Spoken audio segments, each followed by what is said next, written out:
The GPS died the moment Sarah's car crossed into Whispering Pines National Forest, and that should have been her first warning to turn back. But Sarah Chun was a documentary filmmaker who'd traveled to remote locations across 6 continents, and a dead GPS wasn't going to stop her from investigating the disappearances that had plagued this forest for over a century. 7 hikers in the past 5 years alone, all vanished without a trace, leaving behind only their abandoned campsites and a lingering sense of dread that hung over the towering pine trees like morning fog. She parked at the ranger station, a weathered wooden building that looked like it hadn't been updated since the 1970s. The ranger, a grizzled man named Tom Hartwell, emerged before she could even knock. "You're the filmmaker," he said, not a question but a statement tinged with resignation. "Come to make another sensationalist piece about our cursed forest." "I'm here to find the truth," Sarah replied, shouldering her camera bag. "These disappearances, there has to be a logical explanation." Tom's weathered face cracked into a humorless smile. "Logic doesn't apply here, Miss Chin. The forest, it has its own rules." He gestured toward the treeline where ancient pines swayed despite the absence of any wind. "You want my advice? Film your little documentary from the parking lot and leave before dark." But Sarah was already walking toward the trail, her camera rolling. She'd heard the local legends, whispers of an ancient presence that dwelled deep in the woods, something that called to travelers in voices they recognized, voices of loved ones long dead. Superstitious nonsense, she told herself, even as a chill ran down her spine. The first few hours were uneventful. Sarah documented the pristine wilderness, interviewed a few day hikers, and followed the same trail where the latest victim, college student Marcus Webb, had last been seen. As afternoon shadows began to lengthen, she noticed something odd about the forest sounds. Or rather, the lack of them. The usual symphony of birdsong, rustling small animals, and buzzing insects had gradually faded to an unnatural silence. Even her footsteps seemed muffled, as if the forest itself was absorbing sound. She paused, lowering her camera, and realized she could hear her own heartbeat echoing strangely in the stillness. That's when she heard the voice. "Sarah. Sarah, honey, where are you?" Her blood froze. It was her mother's voice, calling to her from somewhere deeper in the woods. But her mother had been dead for 3 years, killed in a car accident that still haunted Sarah's dreams. She stood motionless, camera trembling in her hands as the voice came again. "Sarah, I've been waiting for you. Come find me, sweetheart." Logic warred with primal fear. It had to be someone playing a cruel trick, maybe using recordings or... But no, the voice carried every inflection, every subtle accent that was uniquely her mother's. Even the pet name Sweetheart, that only her mother had ever used. Against every instinct screaming at her to run, Sarah followed the voice deeper into the forest. The trees seemed to close in around her, their branches forming a canopy so thick that daylight filtered through in strange ethereal patterns. The voice led her off the main trail onto a narrow path she was certain hadn't been there before. "Just a little further, Sarah. I have so much to tell you." Her camera kept rolling automatically, though Sarah barely noticed. She was transfixed by the impossible sound of her mother's voice, drawing her deeper into the heart of Whispering Pines. The path wound between massive tree trunks, some so wide that 10 people holding hands couldn't encircle them. Then she saw it, a clearing she definitely hadn't seen on any map, where the trees formed a perfect circle around a depression in the earth. And standing in the center, back turned toward her, was a figure in a blue dress that Sarah recognized with a shock of grief and terror. "Mom?" she whispered. The figure turned, and Sarah's scream caught in her throat. It had her mother's face, her mother's gentle smile, but the eyes were wrong, completely black, like holes punched through reality itself. And when it spoke, though the voice was still perfectly her mother's, there was something else underneath it, something ancient and hungry. "I've been so lonely here, Sarah. But now you can stay with me. We can all stay together." That's when Sarah noticed the other figures emerging from between the trees. 7 of them moving with the same wrong, shambling gait. She recognized Marcus Webb from his missing person photo, and an older man who must have been one of the earlier victims. They all had the same black eyes, the same 2 wide smiles. "The forest gets so quiet," her mother thing continued conversationally. "But when people come, when they hear the voices of those they've lost, well, then we have company again." Sarah finally found her voice, backing away from the circle of figures. "You're not my mother. I am now. I'm everyone who's ever been lost here, everyone who's ever been mourned. And you're going to join us, Sarah. You're going to help us call to others." Sarah turned and ran, crashing through underbrush as inhuman howls echoed behind her. But no matter which direction she took, Every path seemed to lead back to that same clearing, where her mother thing waited with infinite patience. Her camera, still recording, captured her final moments as the forest closed in around her, adding another voice to the collection that would call out to the next unsuspecting visitor to Whispering Pines National Forest. The memory card was found 3 weeks later by a search team, 20 miles from where Sarah's car sat empty in the parking lot. They say if you listen carefully to the final seconds of footage, you can hear Sarah's voice underneath the static, calling out, "Mom? Mom, where are you?" over and over again. Detective Marcus Rivera had seen enough crime scenes to know when something didn't add up, and the campsite in Blackwood Forest was all wrong from the moment he stepped out of his patrol car. The 3 tents stood in perfect formation around a cold fire pit, completely undisturbed. No signs of struggle, no scattered belongings, no blood. Just 3 empty tents and the lingering smell of something that reminded him of roadkill left too long in the sun. The missing persons report had come in that morning. The Hendricks family, parents and their teenage son, hadn't returned from their weekend camping trip. What do you think, Rivera? Sheriff Coleman spat a stream of tobacco juice into the underbrush. Bear attack. They probably ran off and got lost in the panic. Marcus crouched beside the fire pit, examining the scene with a growing sense of unease. Their food still here, Sheriff? All of it.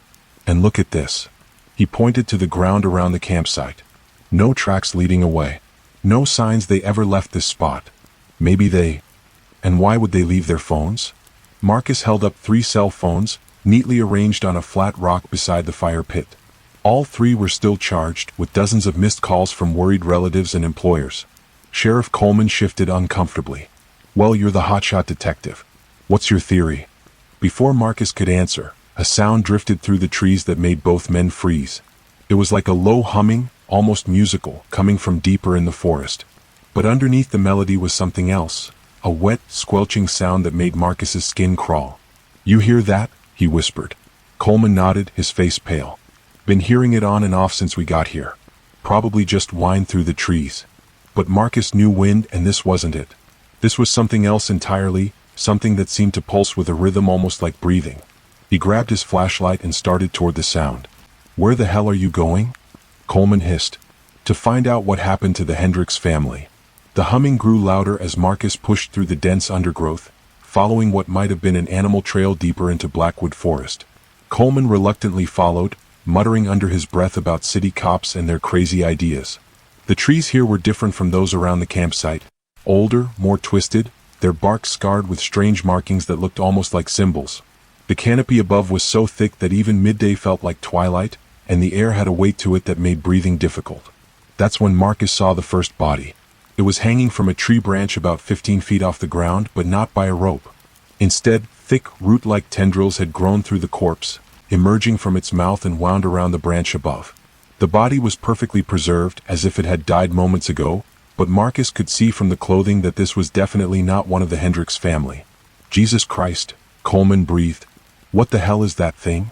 More bodies became visible as they moved deeper into the forest. Dozens of them, all suspended from the trees by the same organic tendrils, all in various states of preservation. Some looked fresh, others appeared to have been there for years, but none showed the normal signs of decomposition. It was as if something was keeping them fresh. The humming was getting louder, and now Marcus could see its source.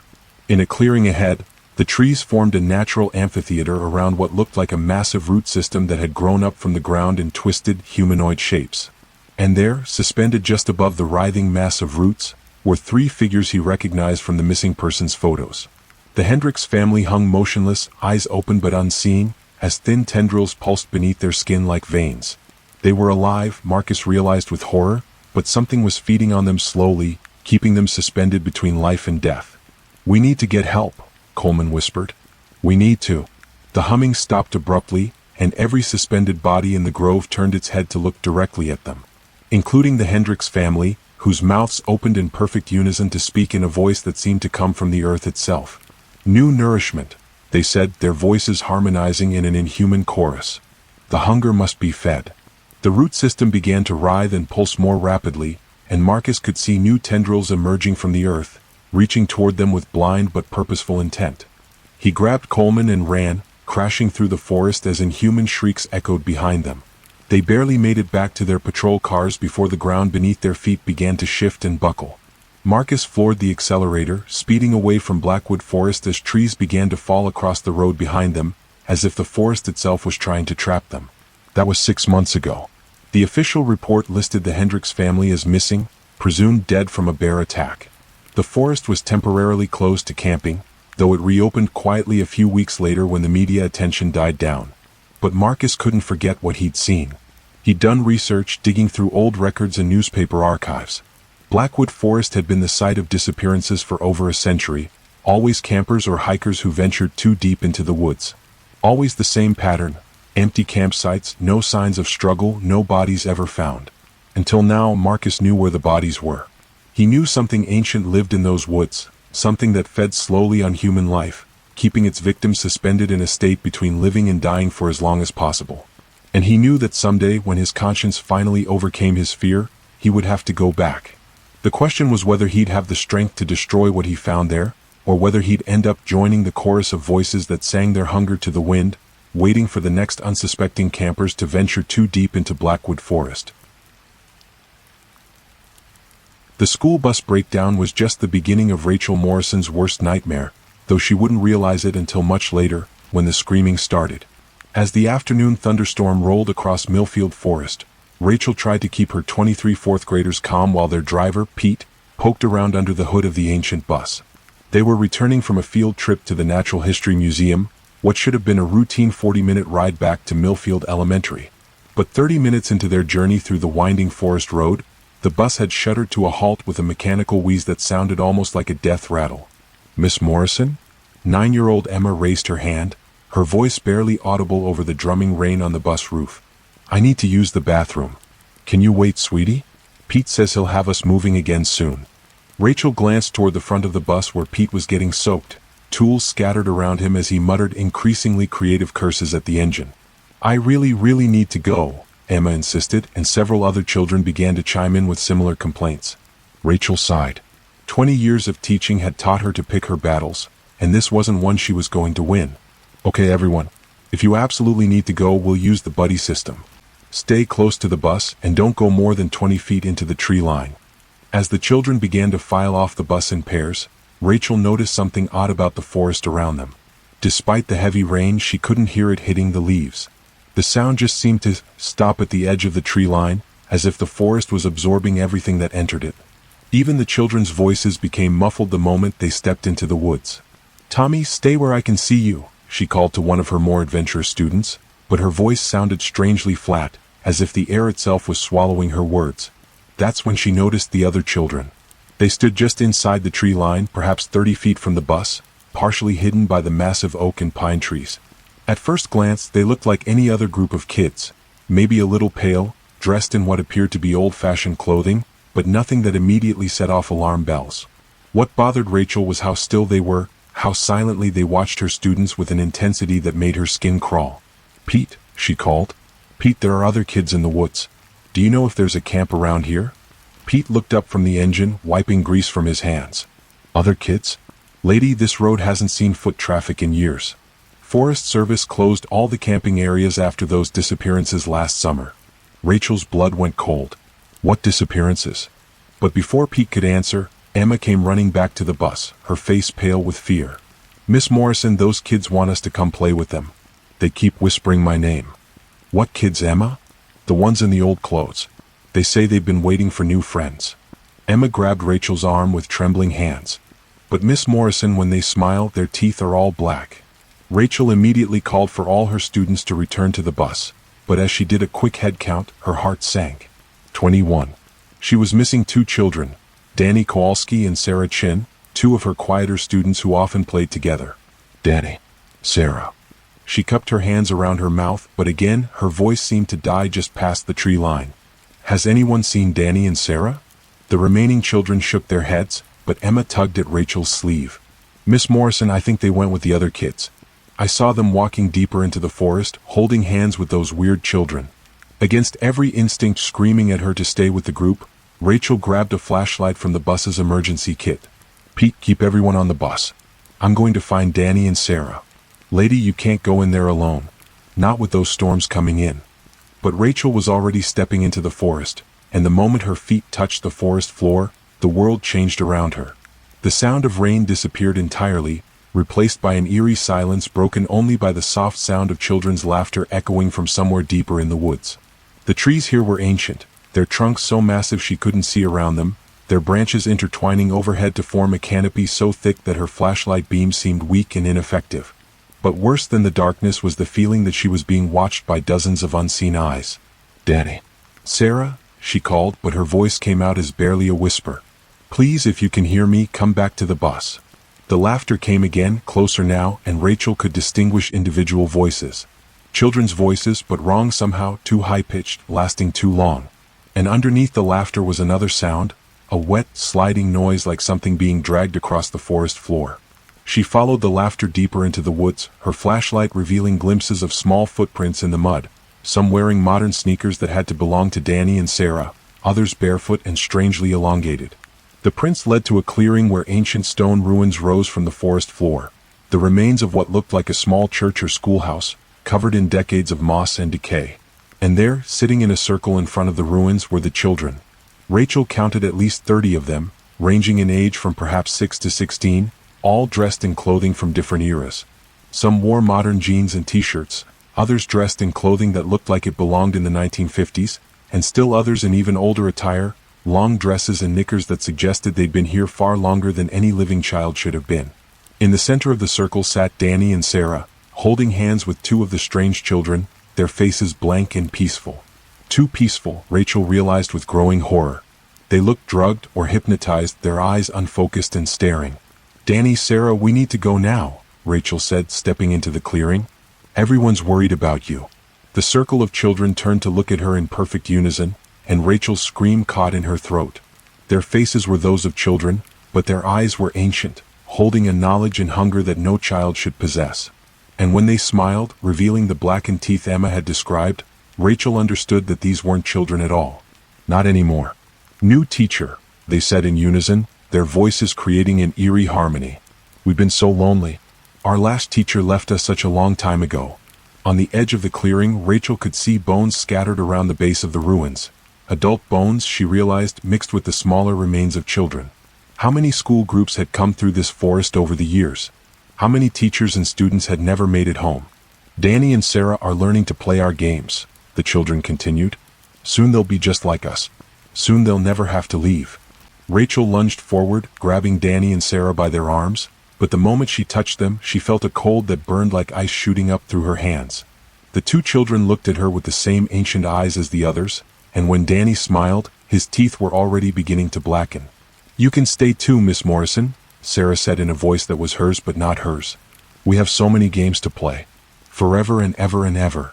Rachel ran, abandoning her students to whatever these things were, her only thought to get back to the bus and get the other children to safety. But as she crashed through the forest, she could hear the laughter following her, and worse, she could hear Danny and Sarah's voices joining the chorus, calling her name, begging her to come back and play. She burst out of the tree line to find Pete had the bus running, the other children pressed against the windows with terrified faces. "Drive!" she screamed, throwing herself onto the bus. "Drive now!" As they pulled away, Rachel looked back to see the circle of children standing at the edge of the forest, waving goodbye. Danny and Sarah stood among them, their school clothes already fading to match the old-fashioned attire of the others. The official report listed Danny Kowalski and Sarah Chen as missing, presumed victims of a bear attack. Rachel left teaching after that, unable to face another group of children without seeing those ancient, hungry eyes staring back at her. But sometimes, on stormy nights, she can still hear children's laughter on the wind, and she knows that somewhere in Millfield Forest, the circle has grown by two, waiting patiently for the next school bus to break down on that lonely forest road. Park Ranger Jake Sullivan had worked alone in the Darkwood Preserve for 3 years, and he thought he knew every sound the forest could make, until the night he heard something that shouldn't exist calling his name from the deepest part of the woods. It was 2:47 a.m. when the radio crackled to life, static-filled and barely coherent. Jake was making his rounds in the ranger station, checking the overnight security feeds from the trail cameras scattered throughout the preserve. Most nights were quiet, maybe a few deer or the occasional black bear wandering past the cameras, but tonight felt different. The forest was too quiet, like something had scared away all the usual nocturnal sounds. Base. This is emergency. The voice on the radio was barely human, distorted by static and what sounded like interference from something electronic. Jake grabbed the handset. This is Ranger Sullivan at Darkwood Base. Who is this? What's your location? Trail. Marker 7. Something wrong? The trees, they're moving. Trail Marker 7 was deep in the preserve, a good 5 miles from the nearest access road. Jake checked his computer. No registered campers in that area, and the trails had been officially closed for maintenance for the past week. Whoever was out there was either lost or trespassing. Stay where you are, Jake radioed back. I'm coming to get you. Can you describe your exact location?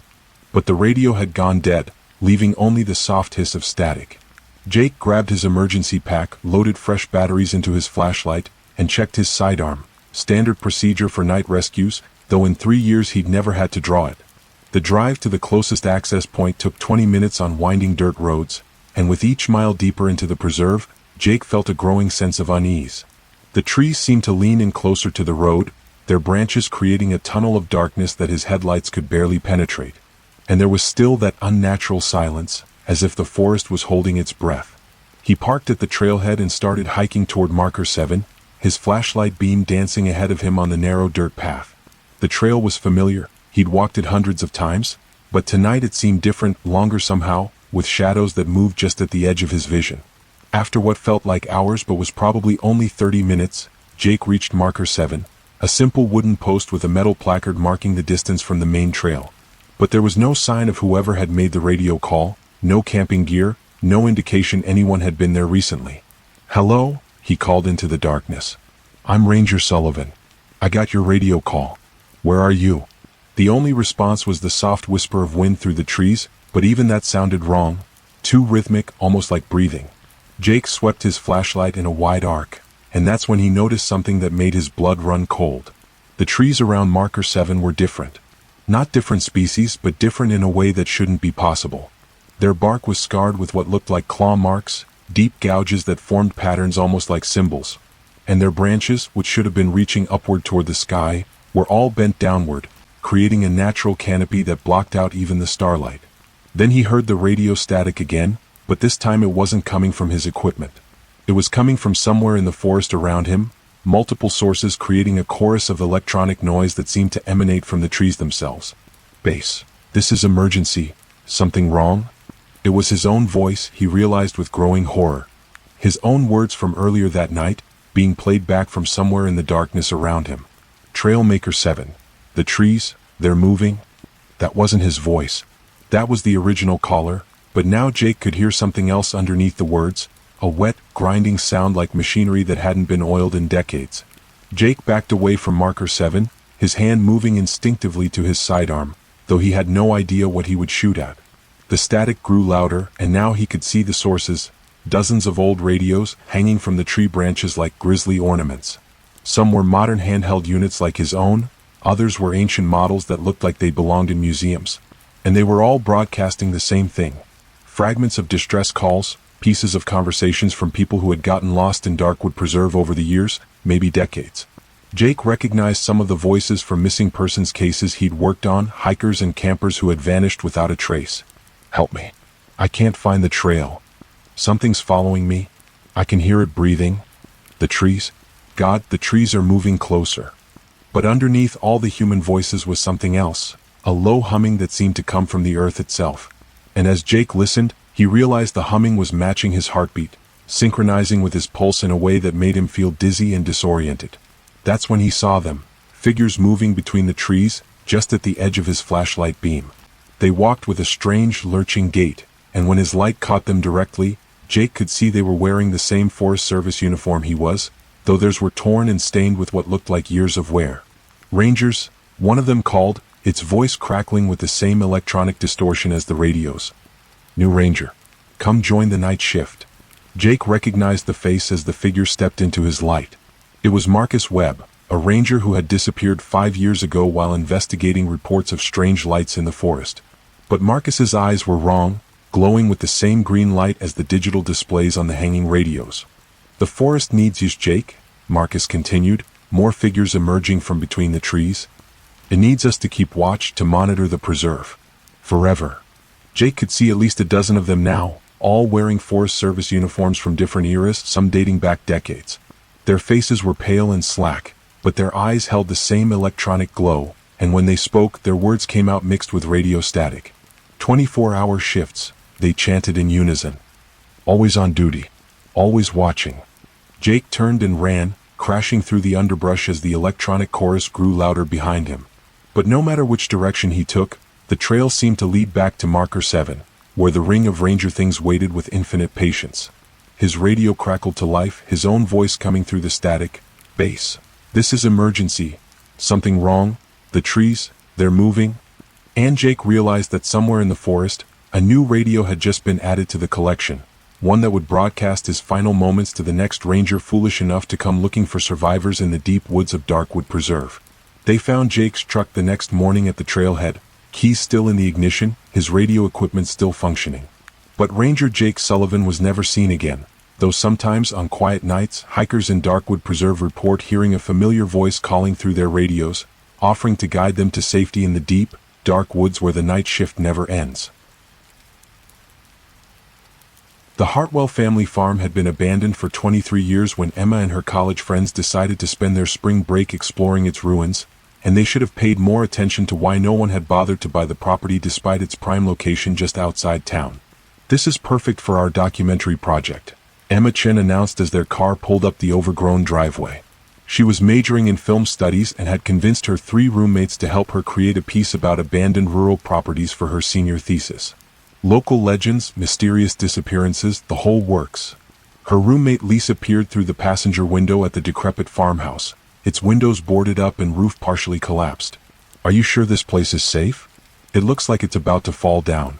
That's what makes it authentic, Emma replied, already unpacking her camera equipment. Besides, I talked to the property management company. The structure is sound and we have permission to film here. What Emma hadn't mentioned was that the property management company had seemed almost desperate for someone to take an interest in the land, offering her unprecedented access and asking no questions about why she wanted to document a place that most locals avoided discussing. She'd done her research on the Hartwells, a farming family that had worked this land for 4 generations until they'd simply vanished one October night in 1999, leaving behind a half-eaten dinner and livestock that starved in their pens.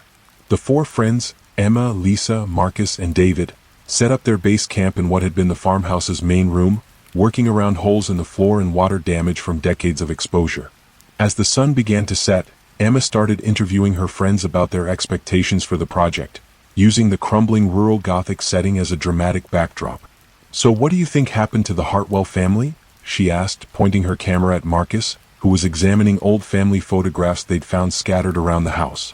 "Probably just left for better opportunities," he replied, though his voice lacked conviction. "Small farm life isn't for everyone. Maybe they had debts or—" A sound from somewhere beneath the house cut him off, a low groaning that seemed to come from deep underground. The 4 friends froze, listening as the sound repeated, rhythmic and mechanical, like old machinery struggling to operate. "What the hell was that?" Lisa whispered. David, who was studying engineering, cocked his head thoughtfully. "Could be the old foundation settling. These farmhouses often had root cellars or storm shelters underneath." "Root cellar," Emma repeated, her filmmaker's instincts perking up. Rural families used to store vegetables and preserved foods underground. It would be perfect atmospheric footage. Despite Lisa's protest that exploring underground spaces in a condemned building was insanely dangerous, Emma convinced the group to search for access to whatever lay beneath the farmhouse. They found it in what had been the kitchen, a heavy wooden door set into the floor, secured with a modern padlock that looked completely out of place among the decaying farm equipment. "Someone's been here recently," Marcus observed, examining the lock. "This can't be more than a few years old." Emma's excitement grew. Maybe the property management company has been using the cellar for storage. Or maybe locals have been coming here for... The groaning sound came again, louder now, clearly emanating from behind the locked door.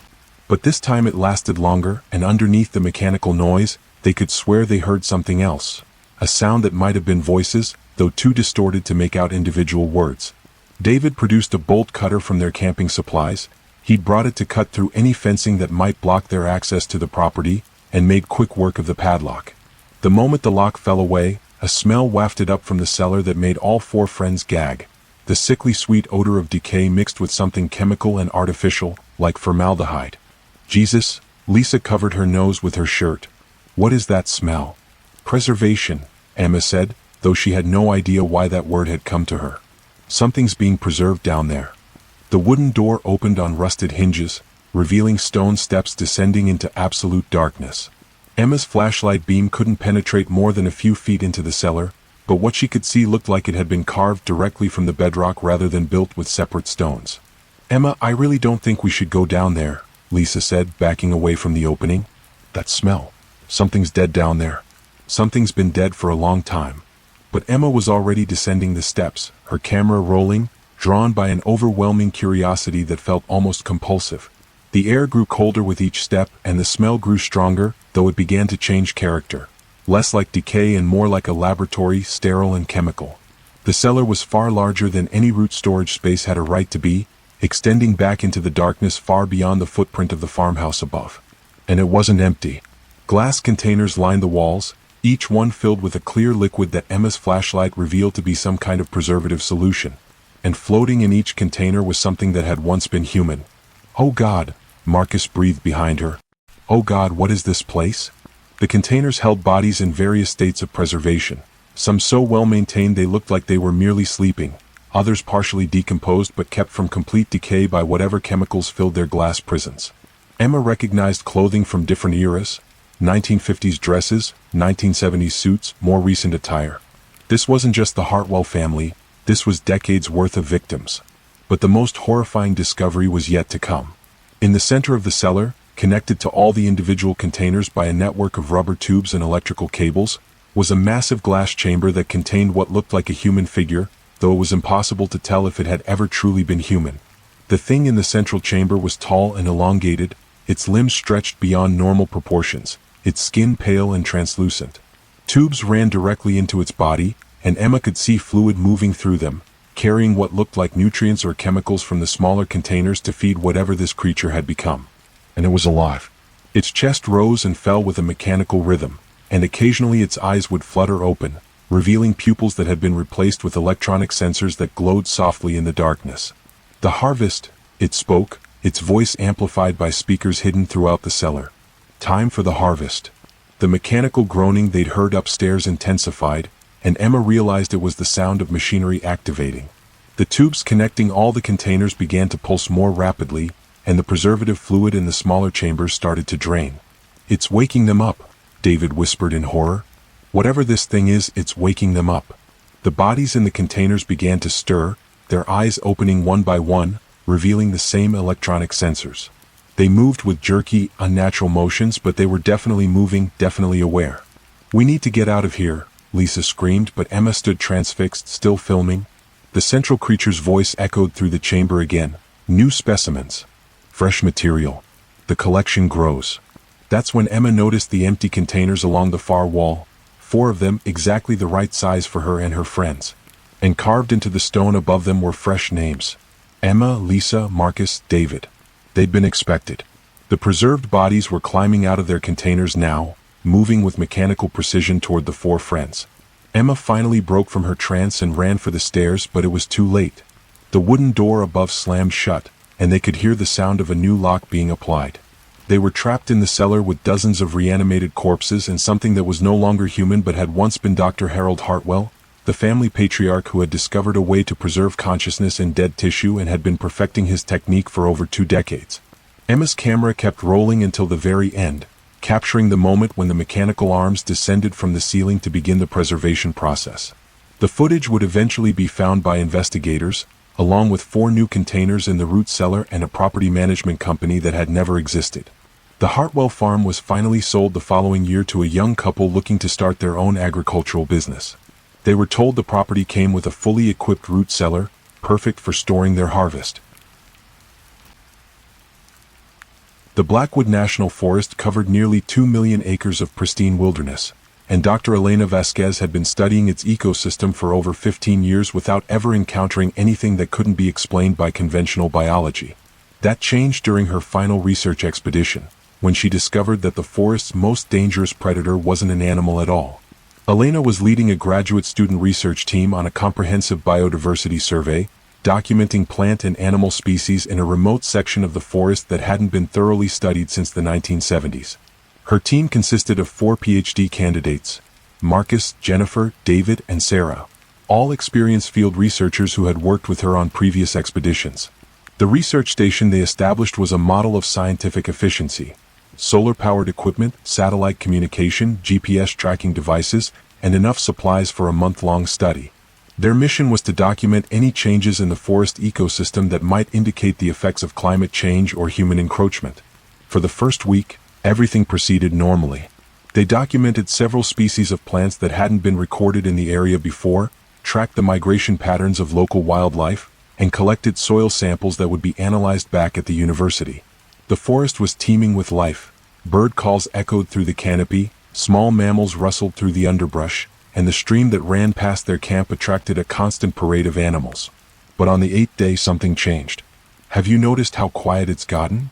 Jennifer asked during their morning planning session. She was right. The constant background noise of forest life had diminished noticeably overnight. Elena consulted her wildlife observation log. For the past week, they had recorded dozens of bird species, several types of mammals, and countless insects. But in the past 24 hours, their monitoring equipment had detected almost nothing. "Could be a weather pattern," Marcus suggested, checking their meteorological instruments. Sometimes pressure changes can affect animal behavior. But the weather readings were completely normal, and as the day progressed, the silence grew more pronounced. By afternoon, the forest around their camp was eerily quiet. No bird calls, no insect sounds, no rustling of small animals in the brush. "It's like everything just left," David observed, reviewing the data from their motion-activated cameras. "Look at this. We were getting hundreds of photos per day of various animals. Yesterday we got 3. Today 0. Elena had studied forest ecosystems long enough to know that this kind of sudden wildlife exodus usually indicated the presence of a major predator. Large predators could cause all the smaller animals in an area to either flee or hide until the threat passed. "We need to be extra careful," she told her team. "If there's something big enough to scare away everything else in the forest, we don't want to encounter it unprepared." They implemented additional safety protocols. No one went anywhere alone, they carried bear spray and emergency beacons at all times, and they established regular radio check-ins every 2 hours. But as the days passed with no sign of any large predators, Elena began to suspect that something else was responsible for the forest's unnatural silence. The breakthrough came when Sarah was reviewing footage from their trail cameras. The devices were designed to capture any movement, day or night, and the infrared sensors could detect heat signatures from living creatures. "Dr. Vasquez, you need to see this," Sarah called, her voice tight with confusion. "These readings don't make any sense." The trail camera footage showed something that should have been impossible. In several videos they could see clear evidence of something large moving through the forest. Branches bending, leaves rustling, even footprints appearing in soft ground.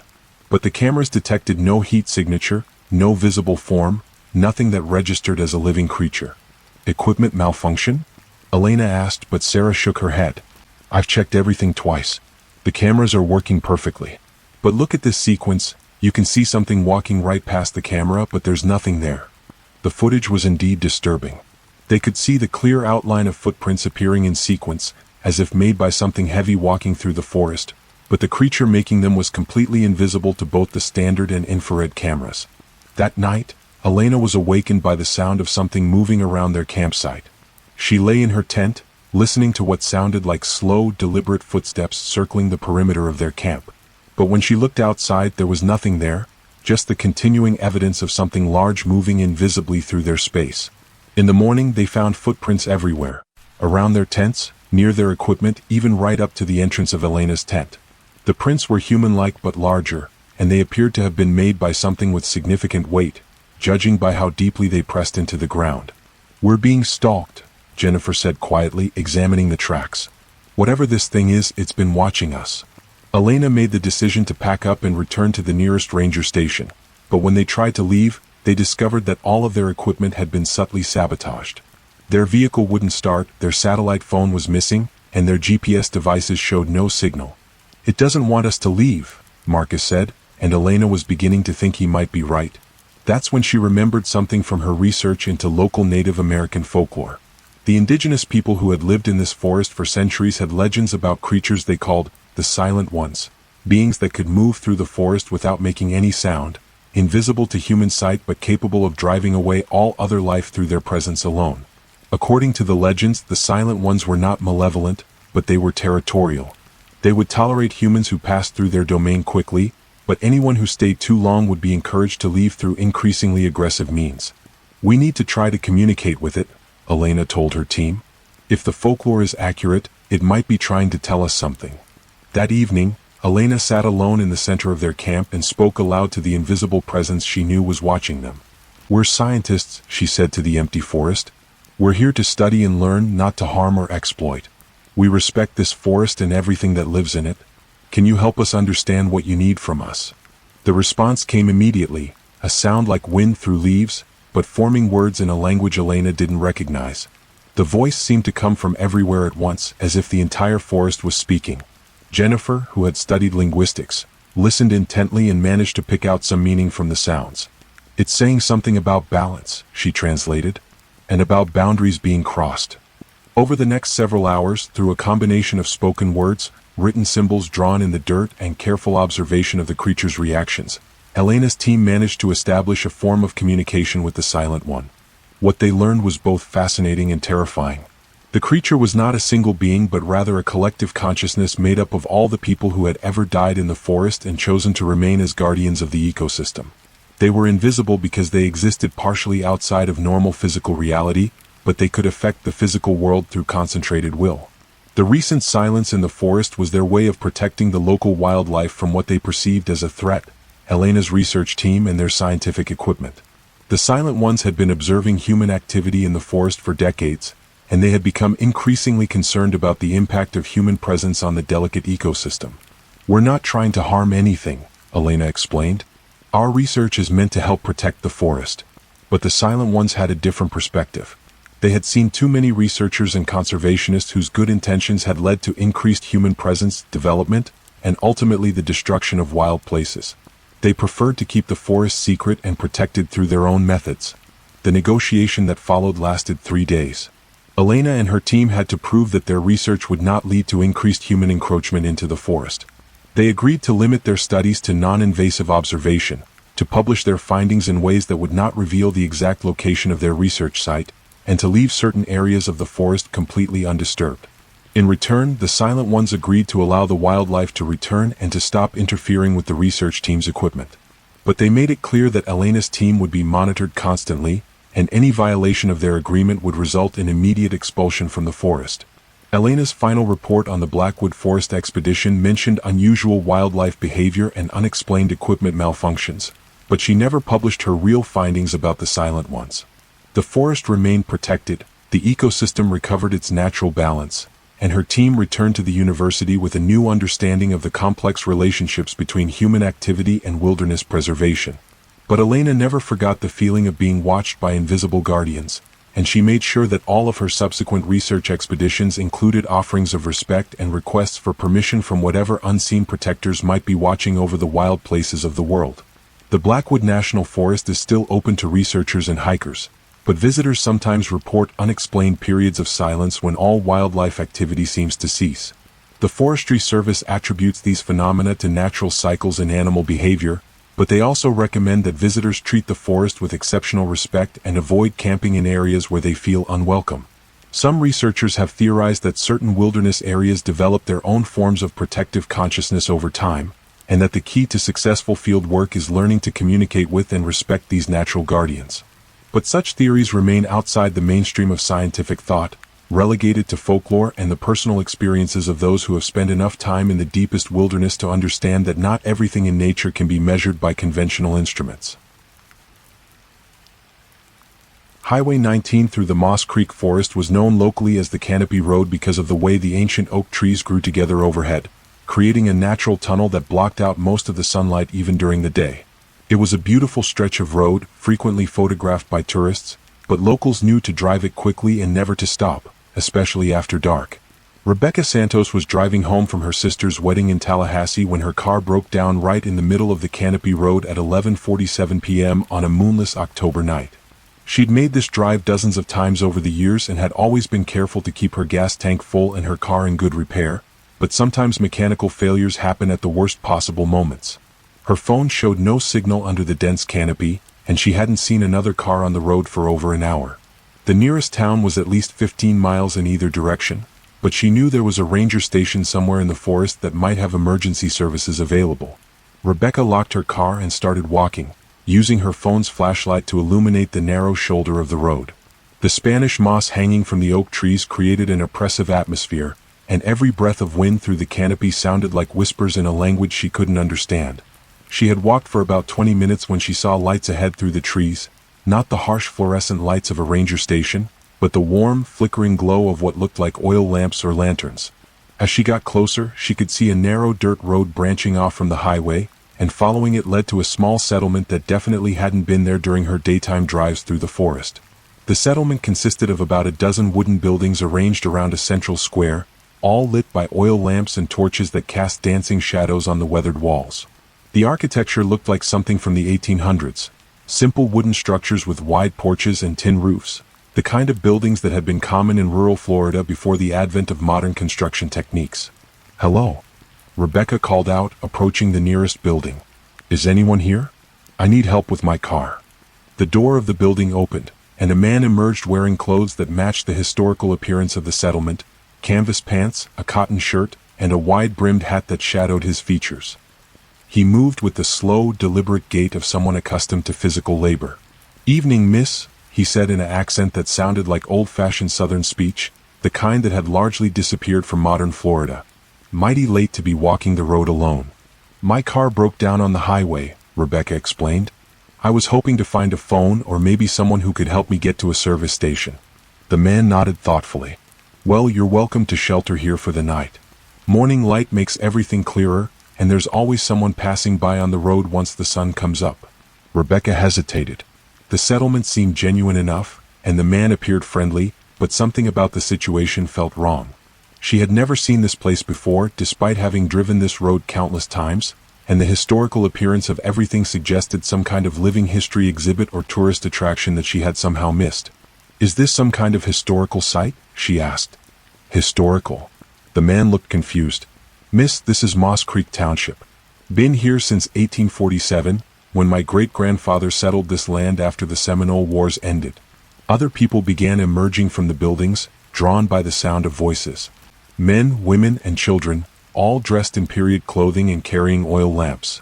They gathered around Rebecca with curious but friendly expressions, and several of them offered food and hospitality for the night. "Don't mind the strangeness," said an elderly woman who introduced herself as Mrs. Patterson. "We don't get many visitors from the outside world, so we're always excited to hear news from beyond the forest." "Outside world?" Rebecca asked. "You mean from town?" "From the modern times," Mrs. Patterson clarified. "Tell me, child, what year is it in your world?" The question sent a chill through Rebecca. "What do you mean, my world?" "It's 2023. The gathered townspeople exchanged glances that mixed excitement with something that might have been sadness. "2023, repeated the man who had first greeted her. "Well, that's remarkable. Last visitor we had said it was 1987, and before that, someone claimed it was 1962. Rebecca felt a growing sense of unreality. "I don't understand. What are you talking about?" Mrs. Patterson took her gently by the arm. "Come inside, dear. We'll explain everything and you can decide what you want to do." The interior of Mrs. Patterson's house was lit by oil lamps and furnished with handmade wooden furniture that looked authentically antique. The walls were decorated with family photographs that showed the same people Rebecca had met outside, but the photos looked like they had been taken in the 1800s. "Moss Creek Township exists in what you might call a pocket of time," Mrs. Patterson explained as she served Rebecca coffee from a pot that had been warming on a wood-burning stove. "We've been living here since 1847, but the world outside has been moving faster than the world inside the forest." "That's impossible," Rebecca said, but even as she spoke, she was beginning to accept that she was experiencing something beyond normal reality. "The forest protects us," said Mr. Hendricks, the man who had first greeted her. "Time moves differently under the canopy. We age but slowly. We live but apart from the changes happening in the outside world." "But you know about the outside world," Rebecca pointed out. "You mentioned other visitors." Every few years, someone from the outside finds their way to our settlement, Mrs. Patterson explained. Usually, it's someone who's lost or in trouble like yourself. They tell us about the changes in the world and we offer them a choice. What kind of choice? They can return to their own time, to their car and their modern life and continue on their journey. Most do. Or they can stay with us, become part of our community, and live at our pace instead of the rushed pace of the modern world. Rebecca looked around the room at the faces of the townspeople. They seemed genuinely content, living their simple life in the forest, but the idea of abandoning her real life to join a settlement trapped in the 1800s was terrifying. What happens to the people who stay? She asked. They become part of Moss Creek, said a young woman who introduced herself as Sarah. I came here in 1962 according to outside time. I was running away from a marriage I didn't want, and I found this place the same way you did. I've been here ever since and I've never regretted the choice. But your family, your friends in the outside world? They remember me as someone who disappeared, Sarah admitted. But I'm happier here than I ever was in my original life. Time moves slowly, but it's filled with community and purpose and peace. Rebecca spent the night in the settlement, sleeping in a comfortable bed in Mrs. Patterson's guest room and thinking about the choice she was being offered.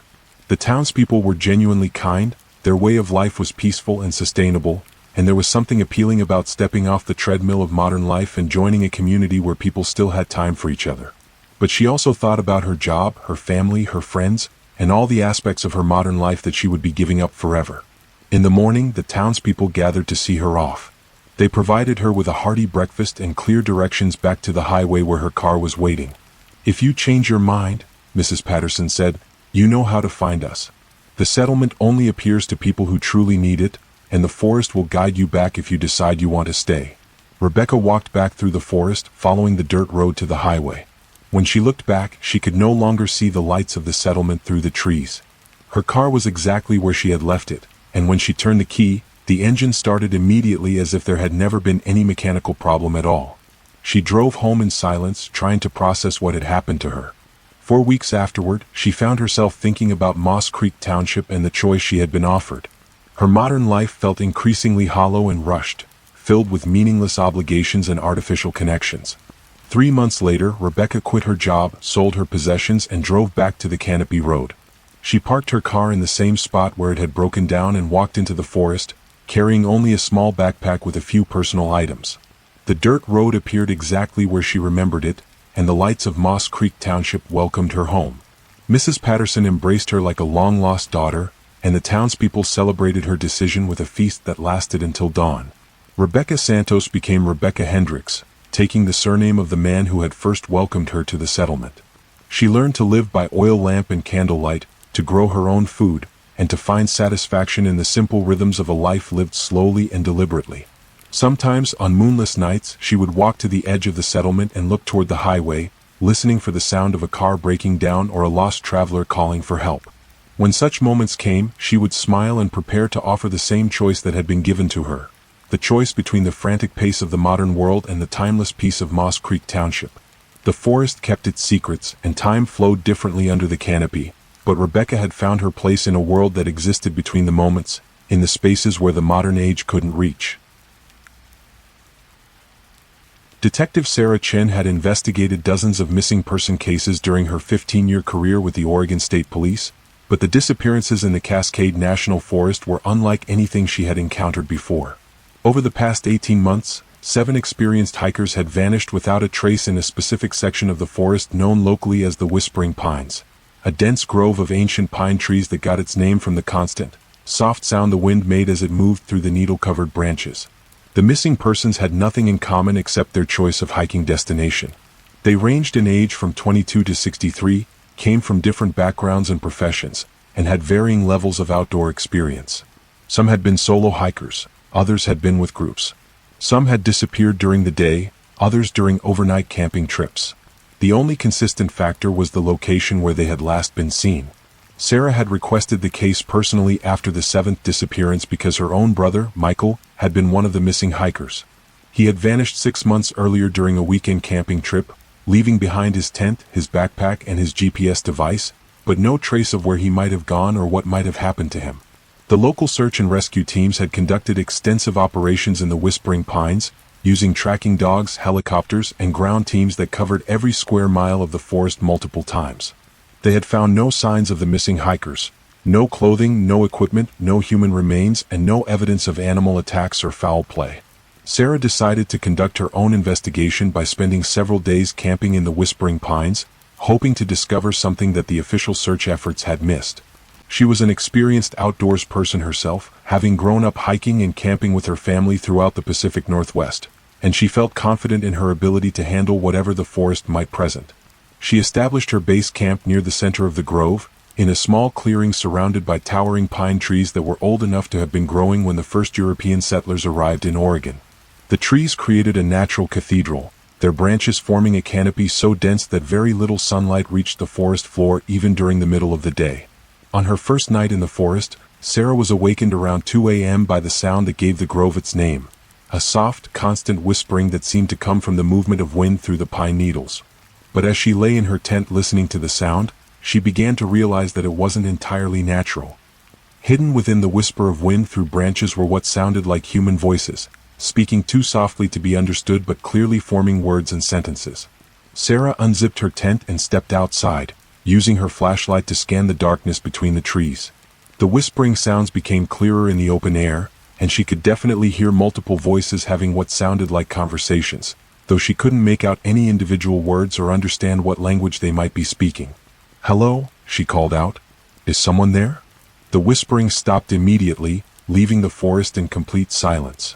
Even the normal night sounds, the chirping of insects, the scurrying of small animals, the settling of tree branches, had ceased entirely.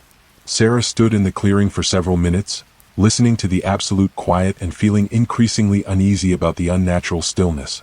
When she returned to her tent, the whispering resumed, but now it seemed more focused, as if the voices were specifically directed toward her location rather than being general conversation among unseen speakers.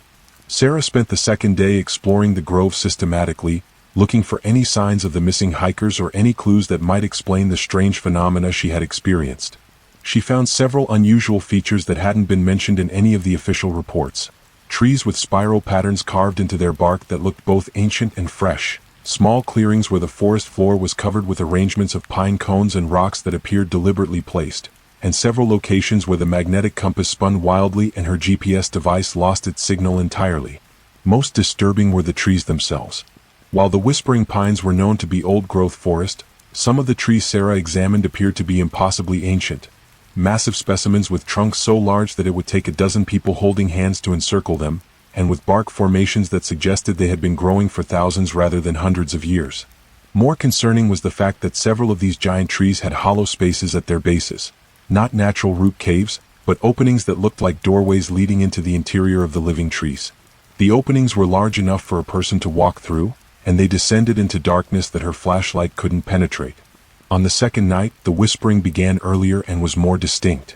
Sarah could now make out individual voices within the chorus, and while she still couldn't understand the words, she began to recognize emotional tones, sadness, longing, fear, and something that might have been calling or beckoning. Around midnight, she heard a voice that made her blood run cold. Among the whispers in the unknown language, she clearly heard someone calling her name in English. "Sarah. Sarah Chin, help us." The voice was faint but unmistakably human, and unmistakably her brother Michael's voice. Sarah grabbed her flashlight and emergency radio and left her tent to investigate. "Michael. Michael, is that you? Where are you?" The whispering grew louder and more urgent, and now she could hear other familiar voices mixed in with Michael's. The voices of the other missing hikers, calling out names and pleading for help in English while the background chorus continued in the mysterious other language.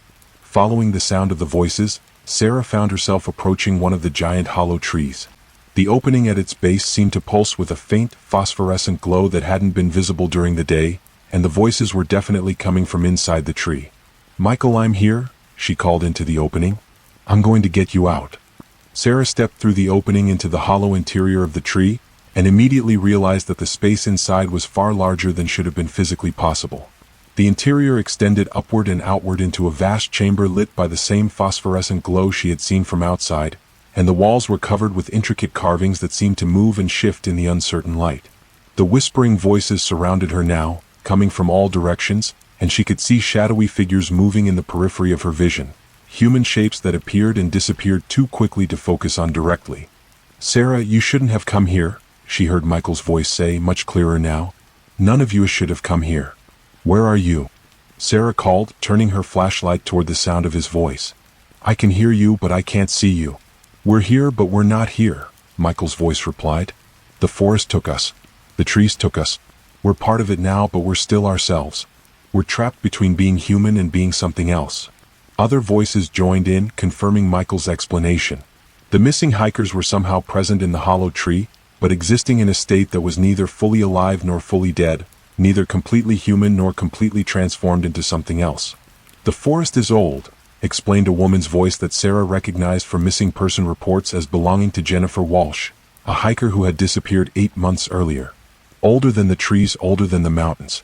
It's been here since before humans arrived, and it remembers when this land belonged to spirits and beings that your modern world has forgotten. The indigenous people who lived here before knew about the forest," added another voice. "They made agreements with it, offered it respect and sacrifice, and in return it left them alone. But when their culture was destroyed and their knowledge was lost, the forest began to hunger for human contact again." Sarah realized she was hearing an explanation for the disappearances that no rational investigation could have uncovered. The Whispering Pines was a place where the natural world had retained consciousness and power from an earlier age, and it was taking people who entered its domain and transforming them into something between human and forest spirit. "Can you leave?" Sarah asked. "Can I help you get out?" "We don't know," Michael admitted. "We've become part of the forest's memory and consciousness. We still have our human thoughts and feelings, but we also understand things about the natural world that humans aren't supposed to understand. We exist in the spaces between the trees, in the movement of wind through branches, in the whispered conversations of the forest itself.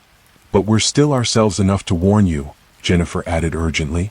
"You need to leave now before sunrise. The forest is trying to decide whether to take you too, and if you stay much longer, you won't have a choice." Sarah felt a growing sense of unreality and panic. She had entered the hollow tree to rescue her brother and the other missing hikers, but instead she had discovered that they existed in a state that made traditional rescue impossible. "What happens if I stay?" she asked. "You become like us," Michael said sadly. "Part human, part forest, trapped between two worlds but belonging fully to neither. It's not death, but it's not life as you understand it either."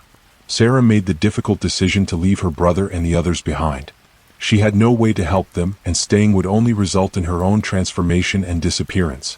She ran from the hollow tree, through the grove of whispering pines, and back to her campsite, where she quickly packed her equipment and hiked out of the forest in the darkness. When she returned to the Whispering Pines the next day with a full search and rescue team, she could not relocate the hollow tree she had entered. The giant trees were still there, but their bases showed no openings, and her compass and GPS worked normally throughout the grove. Sarah filed a report stating that she had found no evidence of the missing hikers and recommended that the case be classified as unsolved, with the assumption that the missing persons had encountered some form of natural disaster that had destroyed all traces of their presence.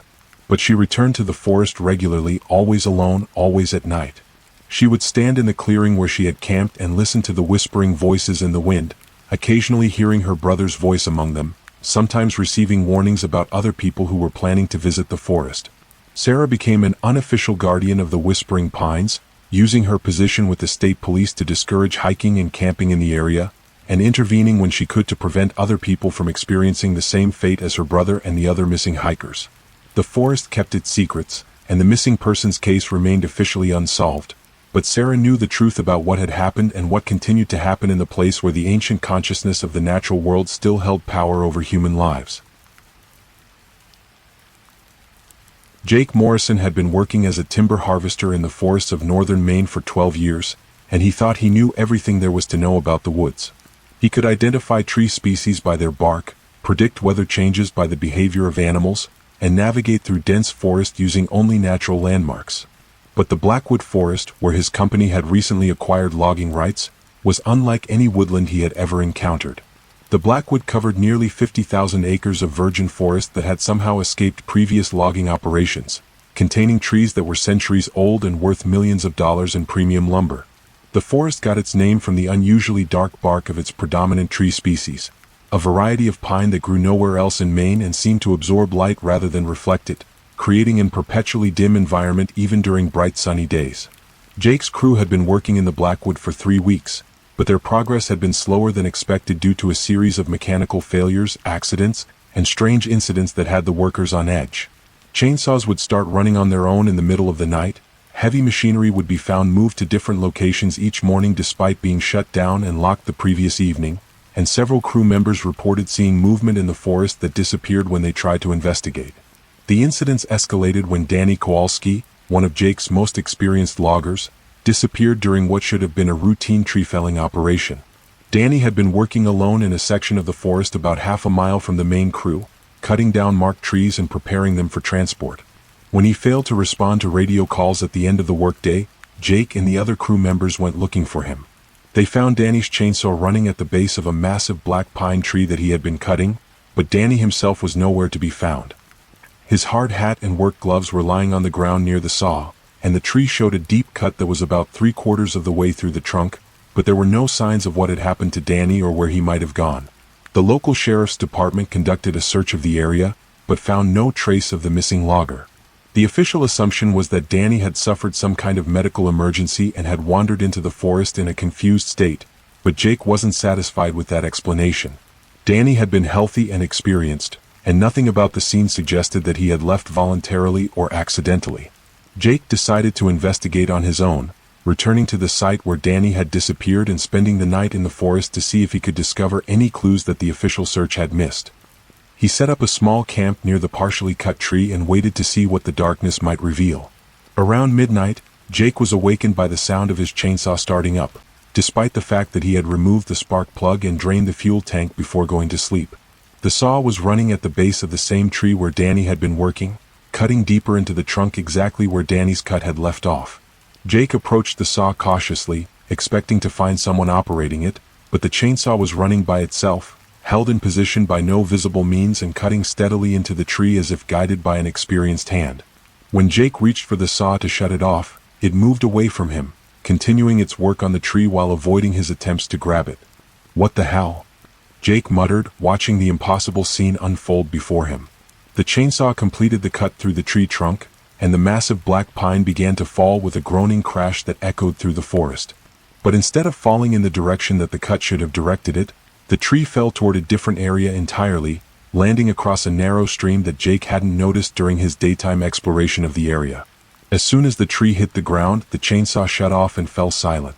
Jake picked it up, finding that it was once again out of fuel and wouldn't start when he pulled the cord. But his attention was drawn to the fallen tree, which seemed to be serving as a bridge across the stream, leading to a part of the forest that had previously been inaccessible. Jake followed the tree trunk across the stream, using his flashlight to illuminate the path ahead. On the other side of the water, the forest was different. The trees were larger and more densely packed, the darkness was more complete, and the air itself felt thicker and more oppressive. About 50 yards from the stream, Jake found a clearing that contained something he had never seen before in his years of forest work. A grove of black pine trees that had been deliberately arranged in a perfect circle, with their trunks so close together that they formed a natural fence or barrier around the central open space. The clearing inside the circle of trees was filled with equipment and personal items that Jake recognized as belonging to his crew in previous logging operations that had worked in the area. Chainsaws, hard hats, work boots, and other gear were arranged in neat piles around the perimeter of the clearing, and in the center was a structure that looked like it had been built from the wood of the black pine trees themselves. The structure was roughly the size of a small cabin, but its architecture was unlike anything Jake had ever seen. The walls were made from tree branches that had grown together to form solid barriers, the roof was constructed from interwoven pine needles that formed a waterproof thatch, and the entire building seemed to be alive and growing rather than being constructed from dead lumber. Jake approached the structure cautiously, calling Danny's name and listening for any response. The door of the building was an opening between two tree trunks, and it led into an interior space that was larger than should have been possible given the outside dimensions of the structure. Inside the building, Jake found Danny and 3 other men he didn't recognize, all sitting around what appeared to be a table made from a cross-section of an enormous tree trunk. The men were conscious and alert, but they moved and spoke as if they were in a dreamlike state, carrying on conversations about logging and forest work that seemed to continue previous discussions from days or weeks earlier. "Danny?" Jake called out. "Danny, it's Jake. We've been looking for you." Danny looked up at Jake with eyes that seemed to recognize him but didn't show any sense of urgency or concern about his situation. "Oh, hey Jake," Danny said in a casual tone. "We're just finishing up this section. Should be ready to move the equipment tomorrow. Danny, you've been missing for 2 days. Everyone's been looking for you. What happened?" Danny looked confused by the question. "Missing?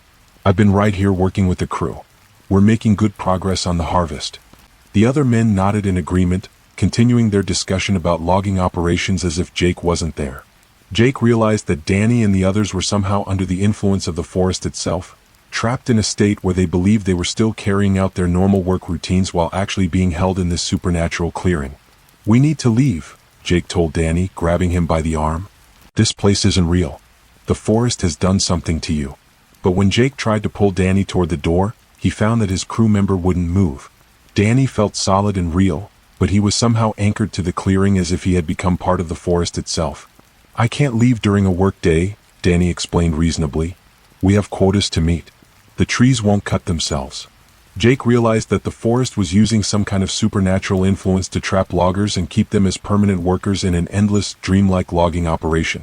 The men were physically present but mentally trapped in a loop where they believed they were carrying out their normal jobs while actually serving the forest's unknown purposes. "Listen to me, Danny," Jake said urgently. "Look around. Really look around. This isn't our logging site. These aren't our trees. Something has happened to you and you need to fight it." For a moment, Danny's expression became clearer, and he looked around the clearing with genuine confusion. Where are we?" he asked. "This doesn't look right. How did we get here?" "The forest brought you here," Jake explained. "It's been taking loggers and keeping them trapped. We need to leave now before it gets me too." Jake managed to help Danny stand up and move toward the door, but as they reached the opening, the entire structure began to change. The walls started growing inward, the ceiling lowered, and the door began to narrow as if the building was trying to prevent them from leaving. "Run!" Jake shouted, pushing Danny through the shrinking doorway and following close behind. They escaped the structure just as it closed completely, sealing the other trapped men inside. Jake and Danny ran through the forest, back toward the fallen tree that served as a bridge across the stream. But the forest itself seemed to be working against them, with branches reaching out to snag their clothing, roots rising up to trip them, and the path constantly changing to lead them in circles. They finally reached the stream, but the fallen tree that had provided their way across was gone, leaving them stranded on the wrong side of the water with no apparent way to return to the normal forest. "We have to swim," Jake decided, even though the stream was deeper and faster moving than it had appeared earlier. They plunged into the cold water and fought their way across, with the current trying to carry them downstream and away from safety. Jake managed to reach the other side and pull Danny out of the water, and as soon as they set foot on the familiar side of the stream, Danny's confused dream state seemed to clear completely. "Jesus, Jake, what happened to me?" Danny asked, fully alert and aware for the first time since Jake had found him. "I remember starting to cut that tree and then, nothing. I was in that place with those other guys, but it felt like I was dreaming." "The forest got you," Jake explained. "Something in the Blackwood is taking loggers and keeping them trapped. We need to get out of here and make sure nobody else comes back." They hiked out of the forest and reported the incident to the sheriff's department, but their story was dismissed as the result of stress and exhaustion from the search for Danny. The official report stated that Danny had suffered a brief episode of confusion and disorientation, but had been found safe and unharmed. Jake's logging company decided to abandon their operations in the Blackwood Forest after a series of additional equipment failures and safety incidents made the project economically unfeasible. The forest was left undisturbed, its ancient trees and supernatural secrets protected by their ability to defend themselves against human intrusion. Jake left the logging industry entirely after his experience in the Blackwood, but he kept in touch with other loggers throughout Maine and the broader region, warning them about certain forests that seemed to have unusual incidents associated with their harvesting operations. He became an unofficial expert on what he privately called active forests, wilderness areas where the natural world still retained some form of consciousness or supernatural power. The Blackwood Forest remained off-limits to commercial logging, officially due to environmental concerns, but Jake knew the real reason why the trees continued to stand undisturbed. Some forests were meant to remain untouched, protected by powers that modern society had forgotten but which still remembered how to defend themselves against human exploitation. Emily Rodriguez had been working as a backcountry ranger in Yellowstone National Park for 8 years, and she prided herself on knowing every trail, every landmark, and every potential hazard in her assigned sector of the wilderness. But when hikers began reporting a trail marker that didn't appear on any official park maps, Emily knew she had a mystery that required personal investigation. The reports had started coming in about 6 weeks earlier.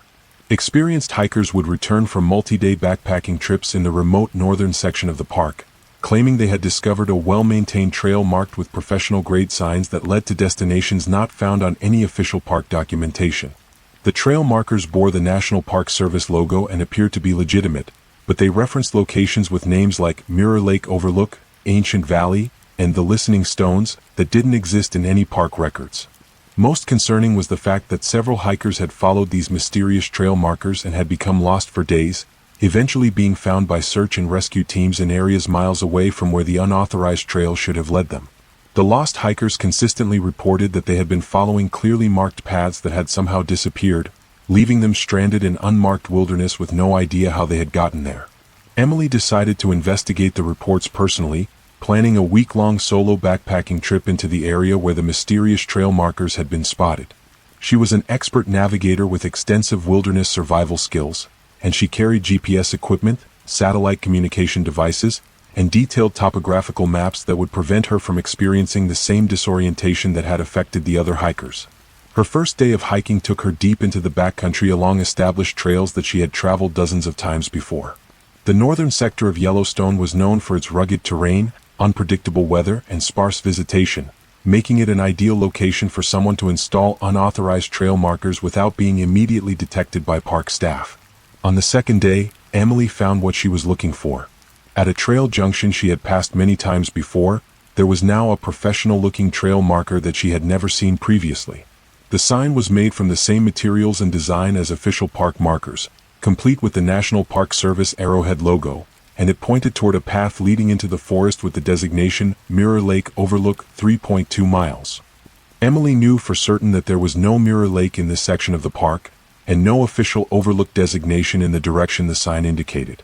She took photographs of the marker, recorded its GPS coordinates, and decided to follow the path to see where it led and who might have installed it. The trail indicated by the sign was well maintained and showed signs of regular use, with clearly defined footpaths, strategically placed log steps over difficult terrain, and even small wooden bridges over stream crossings. The level of construction and maintenance was consistent with official park trails, but Emily was certain that no such trail had existed in this location when she had last patrolled the area 3 months earlier. After hiking for approximately 3 miles, Emily reached what appeared to be the Mirror Lake Overlook referenced on the trail marker. There was indeed a small alpine lake surrounded by granite cliffs, and the location offered spectacular views of the surrounding wilderness. The area included a wooden viewing platform, informational signs about the local ecology, and a register where visitors could sign in and record their visit. Emily examined the installation carefully, looking for any clues about who had created it and when. The construction was professional quality, using materials and techniques consistent with official park facilities, but there were no construction permits, environmental impact assessments, or administrative records that would have been required for such a project. The visitor register contained entries dating back several months, with signatures from hikers she recognized as some of those who had later become lost. As she flipped through the pages, Emily noticed something disturbing. Many of the entries were written in the same handwriting, despite bearing different names and dates. Even more unsettling, some of the signatures belonged to people who had gone missing in the park years ago and were never found. Her satellite phone crackled to life with static, though she hadn't turned it on. When she checked her GPS device, it showed her location as somewhere in the middle of Yellowstone Lake, dozens of miles from where she actually stood. The compass spun wildly, unable to find magnetic north. As evening approached, Emily decided to camp at the overlook and continue her investigation in the morning. She set up her tent on the wooden platform, thinking it would be safer than camping in the forest. But as darkness fell, she began to hear voices coming from the trail she had followed to reach the lake. The voices grew closer, sounding like a group of hikers making their way up the path. Emily called out to them, identifying herself as a park ranger, but received no response. She could hear their footsteps on the wooden bridges, the creak of the log steps, and even the rustle of their backpacks, but when she shined her flashlight down the trail, she saw nothing.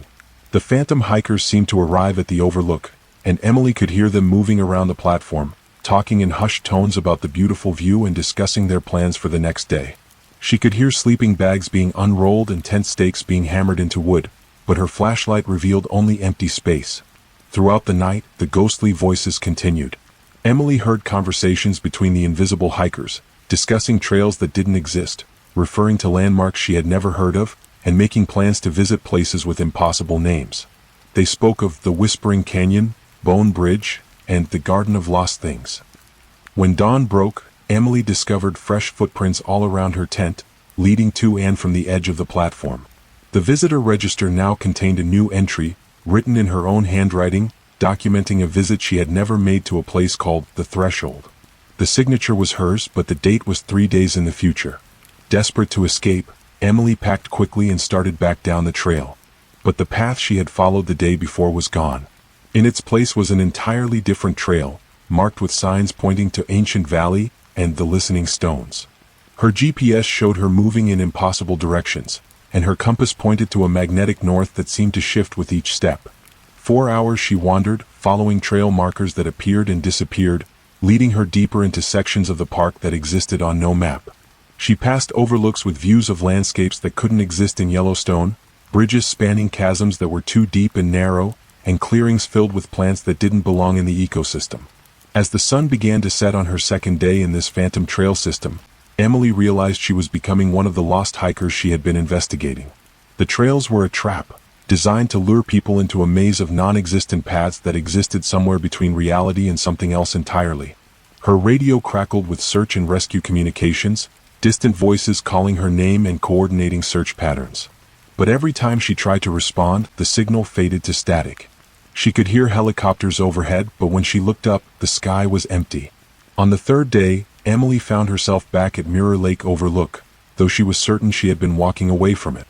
Her tent was still there, exactly as she had left it, and the visitor register now contained dozens of new entries, all in different handwritings, all documenting visits that had never happened. She opened the register to add her own entry, hoping that someone would eventually find it and understand what had happened to the missing hikers. But as she wrote, the words changed under her pen, transforming into a message she hadn't intended to write. The trails choose who they keep. Some paths lead home. Others lead deeper. Welcome to the space between maps. Emily looked at her signature at the bottom of the page and realized it was dated 6 months in the future. According to the register, she had been visiting this place regularly for years, though she had no memory of any previous visits. The trail markers began to multiply around the overlook, pointing in every direction, offering destinations that grew stranger with each new sign. The Library of Never, Backwards Falls, Tomorrow's Grave, and the Place You Left Behind. As darkness fell again, Emily heard the phantom hikers returning. But this time she recognized one of the voices. It was her own, planning a route to places she had never seen, discussing landmarks that didn't exist, making arrangements with companions who weren't there. She realized she had become part of the phantom trail system, doomed to guide other hikers into the maze of impossible paths. The trails had claimed her, just as they had claimed all the others who had followed the mysterious markers into the wilderness between reality and somewhere else. Search and rescue teams would eventually find Emily's abandoned campsite at an official trail junction, miles from any lake or overlook. Her equipment would be scattered as if she had left in a hurry, and her GPS would show a track leading in circles around the same small area. The official report would list her as lost in the wilderness, another victim of the disorienting terrain and unpredictable weather of Yellowstone's backcountry. But experienced hikers in the northern sector still report finding trail markers that don't appear on any official maps, signs pointing to destinations that don't exist, leading to paths that disappear behind you as you walk. They say if you listen carefully while following these phantom trails, you can hear the voices of lost hikers calling out warnings, trying to guide you back to the real world before you join them in the space between the maps, where all the missing people wander forever, following signs to places that exist only in the gap between what is and what might be. The trail markers still appear, bearing the National Park Service logo, professionally made and perfectly maintained. They offer destinations with beautiful names and promise spectacular views, but they all lead to the same place, the overlook where Emily Rodriguez sits at her tent, writing in a visitor register that documents trips never taken, waiting for the next hiker to follow the signs into the wilderness that exists in the spaces where reality grows thin.